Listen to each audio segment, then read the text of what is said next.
is Bahau Town. Oh, Bahau. Yes. See. Uh, What is so special here? yes, especially the Bahau Town. The Bahau Town banyak makanan-makanan sedap. Oh, I know this. This makanan. Let's go. Sampai ke Let's go. Bahau pun ada. Yeah. Hello. Hello. Macam mana kira?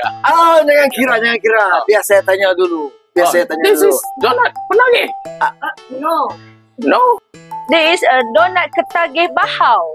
Penagih. Same. Dua kali dah hang sebut penagih. Kalau hang sebut 3 kali penagih, aku tak tahu apa jadi kat Malaysia ni. Okay. Apa dia ni kak, hari tu dia dah makan dah hari tu ni turi orang negara mai. Dia dah makan dah hari tu ni, tapi yang hari tu ni yang abang Misai punya kan. Abang Misai tu nak tanya sini bukan abang Misai punya dia dah. Ada. Saya panggil ya. Dia ada dekat office. Panggil. No, panggil. No, panggil alamak. Panggil pula. Siapa pula nak cari ni abang?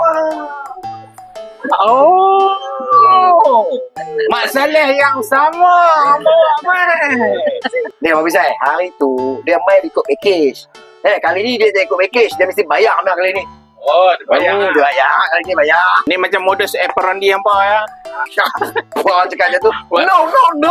Oh, no. Bukan modus apprendi. No. Bayar, okey. Tak bayar, sakit boleh lagi. Kau tengok ni, aku ambil ni. Tak payah tengok. Order lah ni. Satu gula. Susu. Gula satu Okey. Thank you. How much? 5 ringgit. Oh. 5. Tak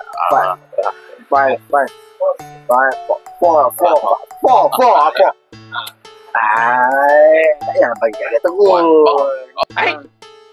Awak dia bayar ke hang?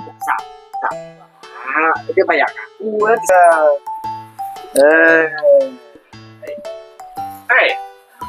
Hang dapat lebih, aku dapat RM1 ya. Agak-agak lah. Ni customer siapa? Saya yang bawa kot. Saya yang bawa. Mana customer hang bawa mai, aku yang menega ni barang-barang semua cemeh sangat.